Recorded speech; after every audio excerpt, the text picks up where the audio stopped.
a really big question we get a lot is gluten. Is You have celiac disease, which of course is an obvious one as far as a health consideration. But you get a lot of people, and I got a lot of questions about people saying, everyone says I should only eat gluten-free foods, but then they're like, but why are there so many foods that have gluten? Like, if it's dangerous, why have it? It's part of a whole grain. It's part of this, it's part of that. Where are we at with our understanding of gluten? Yeah, no, it can be confusing because there are so many gluten-free products out now, and just in the last, like, there's been a lot of development in, detecting celiac disease, which means like a person really cannot have gluten because it actually damages like the lining of their intestines. So what it does is it basically flattens out an area that you absorb nutrients from. So it can actually be very damaging to your health if you consume gluten and you do have celiac disease. There's also something called non-celiac, sensitivity to gluten. So people with that would also have issues, like they, might have some bloating or, constipation, diarrhea, just, not digesting gluten properly. But aside from those two conditions, like, I don't recommend a gluten-free diet unless someone medically needs to. So those two conditions, yes, because it's really, really bothering them.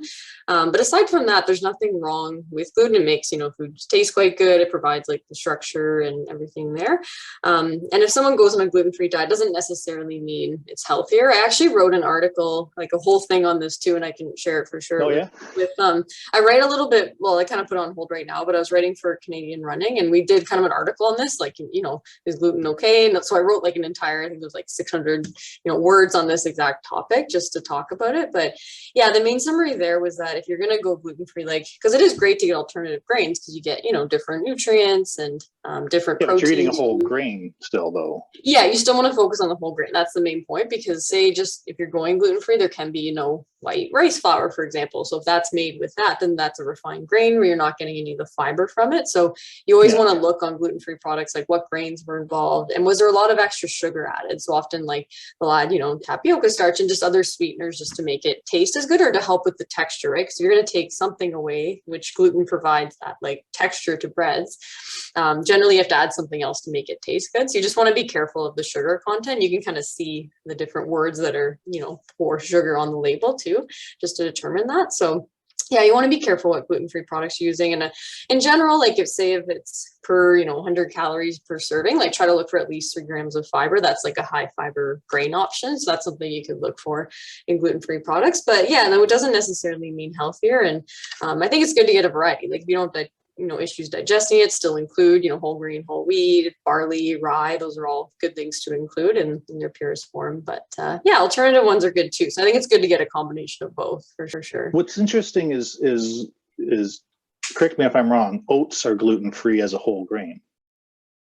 Yes, they are. There's a little bit of like generally if someone has celiac, they'll try to get gluten-free oats because there can be a little bit possibly of cross-contamination, but they are gluten-free naturally. Yeah. It just depends on the production facility. Yeah. So, but yeah, oats and, in general, they are gluten-free for sure. That's one of the big things we had is we were looking at increasing our gluten-free snacks. And one of the things that was we were looking at the various people and it's like, hey, can you certify that this is gluten-free? And they're like, well, no, because we do rye, we do wheat, we do oats, and they're all done in the same millstone. Mm-hmm. You're like, well, okay, that's no good. Mm-hmm. Yeah, for sure. Yeah, and I think and when people try to try alternative grains, I think it's good for health because you can have buckwheat that's actually gluten free despite the name. Things like teff, those are all like great grains to have. So I think it's good to have a combination of both for sure. Yeah. We try and use a lot of different types of grains that we mix in and everything. We even with the wheat, a lot of people don't realize there's different types of wheat because we use for our pies we use a winter wheat, which is a whole grain, has slightly less protein. But the thing is it's whole grain. It looks whiter and it cooks better, but it's good. It's whole grain. Awesome. Yeah. Because that's in its natural form, right? It hasn't been refined at all. It hasn't removed the fiber from it and the minerals. So that's great. This is exactly it. Yeah. So that clears up a little bit on the gluten for us. Thanks very much. Yeah, no problem.